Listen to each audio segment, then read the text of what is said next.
दोस्तों, कैसे हैं? उम्मीद करते हैं आप अच्छे होंगे, स्वस्थ होंगे, मस्त होंगे। आज जीके की क्लास लेके उपस्थित हुए हैं और उसमें जो है इम्पोर्टेंट प्रश्नों का संग्रह जो है कुछ इस प्रकार है जो आपके स्क्रीन पे आ गया है। ये पहला प्रश्न आया, क्या है? मैंग्रोव वन कहाँ पाए जाते हैं? पीछे के वीडियो में मैंग्रोव वन से संबंधित हमने तमाम तथ्य बताए और यह भी बताया कि भारत में मैंग्रोव वन सबसे ज्यादा कहाँ पे पाया जाता है। ठीक है, तो आज का जो प्रश्न है आपके स्क्रीन पे क्या है? मैंग्रोव वन कहाँ पाए जाते हैं, मूल प्रश्न है। इसके उत्तर ए विंध्य पर्वतीय क्षेत्र में, बी थार मरुस्थलीय क्षेत्र में, सी ज्वार भाटे से प्रभावित तटों में, डी उच्च हिमालयी क्षेत्र में। तो मैंग्रोव वन के बारे में हमने पीछे बताया है कि जो मैंग्रोव वन होता है वो निचली दलदली क्षेत्रों में पाया जाता है। तो विंध्य पर्वतीय क्षेत्र में तो कोई मतलब ही नहीं है, थार मरुस्थलीय क्षेत्र में दलदल होता ही नहीं है, ज्वार भाटे से प्रभावित तटों में और उच्च हिमालयी क्षेत्र में भी नहीं होता है। तो इस प्रश्न का जो सही उत्तर है वो आपका कौन सा है? वो आपका सही उत्तर है ऑप्शन सी। कौन सा सही उत्तर है? ऑप्शन सी आपका ज्वार भाटे से प्रभावित तटों पे जहां पे दलदली क्षेत्र होता है वहां पे कौन सा वन पाया जाता है? Mangrove one. और इसका सबसे बड़ा उदाहरण भारत के संदर्भ में कौन सा वन है? सुंदरबन डेल्टा, पश्चिम बंगाल। अगले प्रश्न की तरफ चलते हैं, देखते हैं इस प्रश्न में क्या है। इनमें से किस पौधों को ग्रीन गोल्ड कहा जाता है? प्रश्न है ग्रीन गोल्ड किसे कहा जाता है? ग्रीन गोल्ड या हिंदी रूपांतरण इसका होगा हरा सोना। हरा सोना। उम्मीद करते हैं आप समझ गए होंगे कि हरा सोना किसे कहा जाता है इन चारों ऑप्शनों में। ए ऑप्शन नीम, बी ऑप्शन तुलसी, सी ऑप्शन बांस और डी ऑप्शन अदरक। इन चारों में से ग्रीन गोल्ड के नाम से किसे जाना जाता है अथवा हरा सोना के नाम से किसे जाना जाता है? भारत के संदर्भ में पूछ रहा है। ठीक है, तो कौन सा है वो? बांस। ऑप्शन सी सही है। बांस को ग्रीन गोल्ड के नाम से जाना जाता है। ब्लैक गोल्ड किसे कहा जाता है? ठीक है, ब्लैक गोल्ड किसे कहा जाता है? तो कोयला को कहा जाता है। ठीक है, इसको कोयला या कोल को कहा जाता है। ठीक है, कोयला या कोल को ब्लैक गोल्ड कहा जाता है और बांस बंबू को आपका हरा सोना या ग्रीन गोल्ड कहा जाता है। उम्मीद करते हैं आप बेहतर तरीके से समझ गए होंगे। नीम जो है, तुलसी जो है, अदरक है, ये तीनों जो है इनके भारत के संदर्भ में औषधि गुणों के लिए ये प्रचलित है। नीम, अदरक और तुलसी इनके औषधि गुण या औषधि पौधों के श्रेणी में आते हैं, नीम, तुलसी और अदरक। अगला प्रश्न आपका है, ये रहा स्क्रीन पे। इनमें से किस जंगल के पौधे ऑब्लिक पेड़ों की जड़ें पानी में डूबी होती हैं? ए ऑप्शन मैंग्रोव वन, बी ऑप्शन उष्णकटिबंधीय पर्णपाती वन, सी ऑप्शन कटीले वन और झाड़ियां, डी ऑप्शन चीड़ वन। इन चारों में से पूछ रहा है कि किस जंगल के पौधे। वन को हटा के जंगल शब्द दे दिया, आप कंफ्यूजन मत होइएगा, बस इसके मूल प्रश्न को समझिएगा कि ये पूछना क्या चाह रहा है।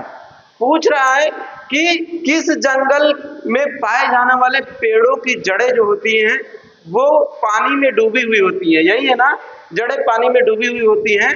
तो ऑब्वियसली यह स्पष्ट रूप से ये कौन से पेड़ होंगे, ये स्पष्ट रूप से कौन से जंगल होंगे?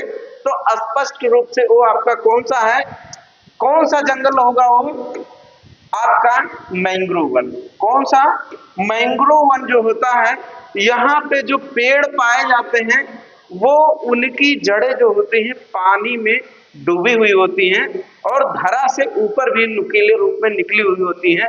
सुंदरवन के संदर्भ में कहा जाता है कि सुंदरवन में सबसे ज्यादा सुंदरी नामक पेड़ पाए जाते हैं, उसी की वजह से उसका नाम सुंदरवन डेल्टा रखा गया है। ठीक है, और मैंग्रोव वन जो होता है डेल्टाई क्षेत्रों में पाया जाता है, इसको भी आप जानते रहिएगा। अगला प्रश्न है, ये रहा, क्योटो प्रोटोकॉल इनमें से किस देश पर लागू नहीं है? A option USA, B option Australia, C option Japan और डी ऑप्शन इंडोनेशिया। ठीक है, 4 ऑप्शन है, इनमें से पूछ रहा है क्योटो प्रोटोकॉल कहां पे लागू नहीं है। तो क्योटो प्रोटोकॉल जो है वो आपका यूएसए में लागू नहीं है, यानी कि आपका जो संयुक्त राष्ट्र अमेरिका है वहां पे क्योटो प्रोटोकॉल लागू नहीं है। अगला प्रश्न है आपका, ये रहा, जलवायु परिवर्तन के मुद्दे पर वार्ता करने के लिए किस देश ने दुनिया की पहली अंडर वाटर कैबिनेट बैठक का आयोजन किया? अंडर वाटर कैबिनेट की जो बैठक है वो किस देश ने आयोजन किया जलवायु परिवर्तन के मुद्दे पर वार्ता करने के लिए? ये प्रश्न है। A Thailand, B Malaysia, C Haiti और डी मालदीव। तो हमने पीछे के वीडियो में एक प्रश्न आया था कि ग्रीन हाउस गैस या ग्रीन हाउस गैस बढ़ने से मौसम में क्या परिवर्तन होगा। तो हमने बताया था आपको ग्लोबल वार्मिंग होगी।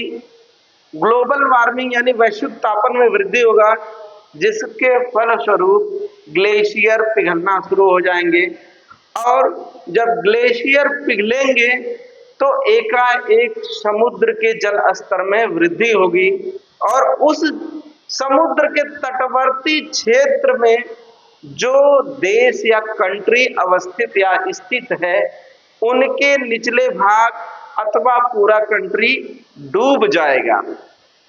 इसका एशिया के संदर्भ में जीता जागता उदाहरण है मालदीव देश। ठीक है, मालदीव देश के ऊपर यह संकट आ पड़ा है कि कभी भी जल स्तर बढ़ेगा समुद्र का तो मालदीव पूरा देश में समा जाएगा, डूब जाएगा। और इसी से चिंतित होके मालदीव ने एक कैबिनेट बुलाई अंडर वाटर। कहां पे? मालदीव में अंडर वाटर कैबिनेट, जलवायु परिवर्तन से लेके जलवायु परिवर्तन को लेके अंडर वाटर कैबिनेट जो है कहां पे वार्ता हुई? मालदीव देश में हुई। ठीक है, अगला प्रश्न आपका है, ये रहा, जलवायु परिवर्तन के संबंध में GHGS का पूर्ण रूप क्या है? A option green hydrogen gases, B option grey house gases, C option Gibbs house gases और D option greenhouse gases. ये जलवायु परिवर्तन के संबंध में ये जो आपका GHS है इसका फुल फॉर्म क्या होता है, इसके बारे में पूछ रहा है। तो क्या होता है? Green house gases. ठीक है, ये इसका फुल फॉर्म है, इसी का शॉर्ट फॉर्म दिया हुआ है ग्रीन हाउस गैसेज। ठीक है, ये GHGS का फुल फॉर्म है, उसी के बारे में पूछ रहा है। तो सही उत्तर कौन सा है? Option D.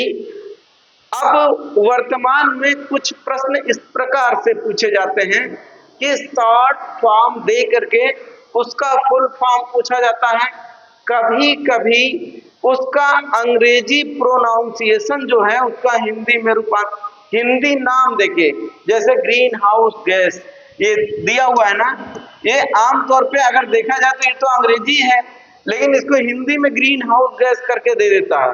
तो या कभी कभी इसी को हिंदी पूरा इसका उच्चारण हिंदी में दे देगा। जैसे यही है, इसका हिंदी उच्चारण क्या है? हरित गृह गैस। ठीक है, यही ना हुआ, ग्रीन हाउस गैसेज, हरित गृह गैस, यही तो हुआ।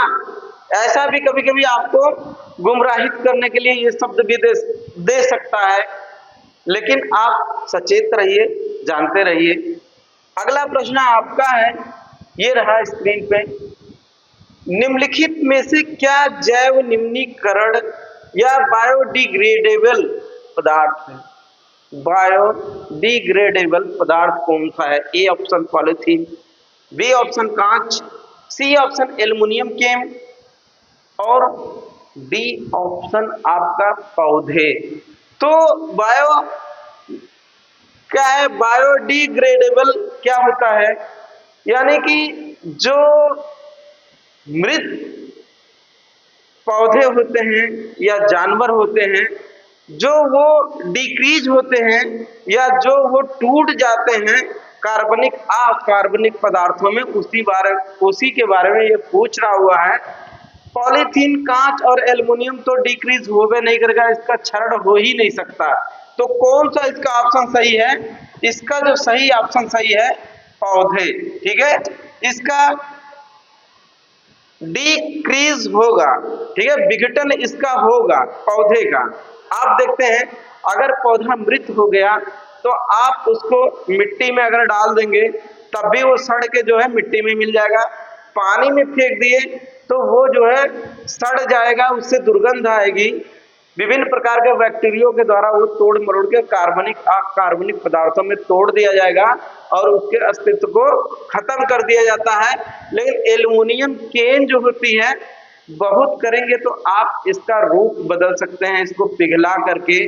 पॉलीथीन है, उसका भी वही हाल है और पॉलीथीन का भी वही हाल है, कांच का भी वही हाल है, लेकिन ये डिक्रीज नहीं होगा। बस उसको पिघला के इसके रूप को परिवर्तित आप कर सकते हैं, लेकिन ये डिक्रीज या क्षरित नहीं होगा। अगला प्रश्न आपका है, ये रहा स्क्रीन पे, पृथ्वी के पर्यावरण और प्रदूषण के बारे में सार्वजनिक जागरूकता बढ़ाने के लिए प्रत्येक वर्ष दुनिया भर में निम्नलिखित में से कौन सा दिन पृथ्वी दिवस के रूप में मनाया जाता है? इंपॉर्टेंट प्रश्न है। मूल प्रश्न ये है कि पृथ्वी दिवस कब मनाया जाता है? ए ऑप्शन 11 फरवरी, बी ऑप्शन 22 जुलाई, सी ऑप्शन 22 अप्रैल और डी ऑप्शन आपका 11 नवंबर। तो विश्व पृथ्वी दिवस की बात हो रही है, कब है? विश्व पृथ्वी दिवस 22 अप्रैल को मनाया जाता है। और विश्व जल दिवस कब मनाया जाता है? विश्व जल दिवस आपका है 22 मार्च को मनाया जाता है। ठीक है, और विश्व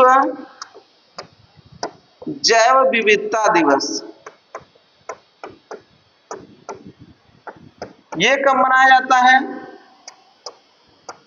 ये आपका 22 मई। आप देख रहे हैं 22 मार्च को विश्व जल दिवस है, 22 अप्रैल को आपका विश्व पृथ्वी दिवस है और 22 मई को आपका विश्व जैव विविधता दिवस है। आप फिर से देखिए एक बार, 22 अप्रैल विश्व जल दिवस, 22 मार्च विश्व जल दिवस, 22 अप्रैल विश्व पृथ्वी दिवस और 22 मई को विश्व जैव विविधता दिवस।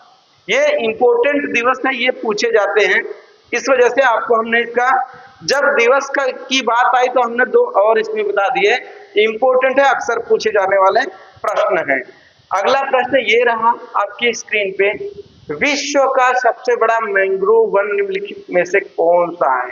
ए Godavari Krishna mangrove, B Bhitarkanika mangrove, C Sundarban आरक्षित वन और पिचवरम मैंग्रोव वन। ये आपके 4 ऑप्शन हैं और पूछ रहा है कि विश्व का सबसे बड़ा मैंग्रोव वन चारों में से कौन सा है। तो अभी अभी हमने इसका पीछे जिक्र किया हुआ है कि आपका सुंदरवन जो डेल्टाई क्षेत्र है वो एक मैंग्रोव वन है और वहां पे विश्व का सबसे बड़ा मैंग्रोव वन पाया जाता है। ठीक है, ऑप्शन कौन सा सही है? ऑप्शन सी सही है। अगला प्रश्न आपका ये रहा, भारत में बायोस्फीयर रिजर्व निम्नलिखित में से कौन सा है? ए पूर्वी घाट, बी सुंदरवन, सी पश्चिमी घाट और डी मिजोरम पर्वत। बायोस्फीयर रिजर्व पूछ रहा है। ठीक है, अब इसमें पूर्वी घाट और पश्चिमी घाट दिया हुआ है, लेकिन पूर्वी घाट पे जो स्थान है उसका नाम नहीं दिया हुआ है, लेकिन जो सुंदरवन है वो नाम से, अपने व्यक्तिगत नाम से जाना जाता है, उसका नाम दिया हुआ है। तो कौन सा सही है इस प्रश्न का उत्तर? सुंदरवन का जो डेल्टा है ये टाइगर रिजर्व भी है और बायोस्फीयर रिजर्व भी है। ठीक है, और पहला बायोस्फीयर रिजर्व की बात आती है तो नीलगिरी है। ठीक है, इसको भी जान, नीलगिरी जो आपके यहाँ नीलगिरी क्षेत्र है ये आपका पहला बायोस्फीयर रिजर्व है, पहला बायोस्फीयर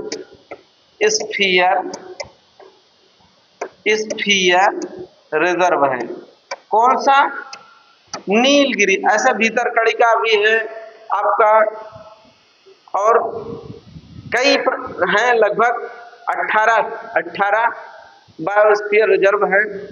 अब वो करेंट में कुछ बढ़े भी हैं, लेकिन कंचनजंगा तक जो आपका था वो 18वां था। ठीक है, और इस प्रश्न में जो आपका बायोस्फीयर रिजर्व है वो आपका सुंदरवन बायोस्फीयर रिजर्व है। इसको कभी कभी पूछ देता है कि कब ये घोषित हुआ, तो 1986 ईस्वी में ये घोषित हुआ था। कौन? आपका नीलगिरी। सबसे पहला बायोस्फीयर रिजर्व जो घोषित हुआ वो आपका नीलगिरी हुआ। कब हुआ? 1986 में हुआ।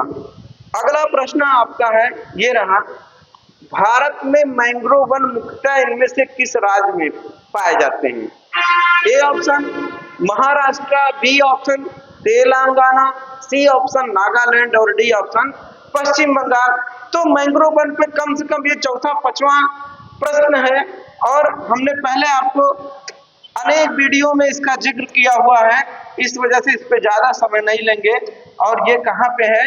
सुंदरवन डेल्टाई क्षेत्र जो मैंग्रोव वन है वो कहाँ पे है? पश्चिम बंगाल और ढाका में है, सॉरी बांग्लादेश में है। तो बांग्लादेश दूसरा देश है, लेकिन भारत के संदर्भ में जो सुंदरवन है वो आपका मैंग्रोव वन है। हालांकि सुंदरवन जो पूर्णतया फैला हुआ है वो भारत और बांग्लादेश दोनों देशों में फैला हुआ है। अगला आपका प्रश्न है, शीत ऋतु में उच्च उष्णकटिबंधीय अवसरण क्षेत्र इंटरट्रॉपिकल कन्वर्जेंस जोन की दिशा क्या होती है? ए पश्चिम की ओर, बी दक्षिण की ओर, सी पूर्व की ओर और डी उत्तर की ओर। अब उच्च उष्णकटिबंधीय अभिसरण क्षेत्र क्या होता है? ठीक है, इसको तो पहले जान लो। अभिसरण क्षेत्र क्या है?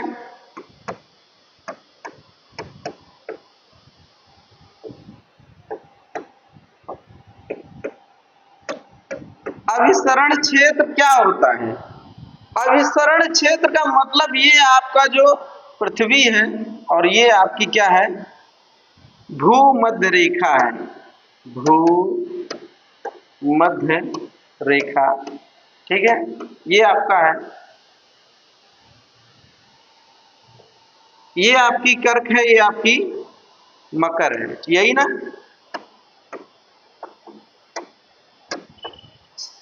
अब जो भूमध्य रेखा है इसके पास का एक जोन होता है। ठीक है, इसके पास का क्या होता है? एक जोन होता है, क्षेत्र होता है, जहां पे उत्तरी गोलार्ध की,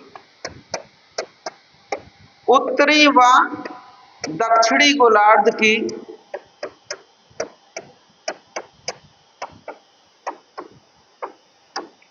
गोलार्ध की व्यापारिक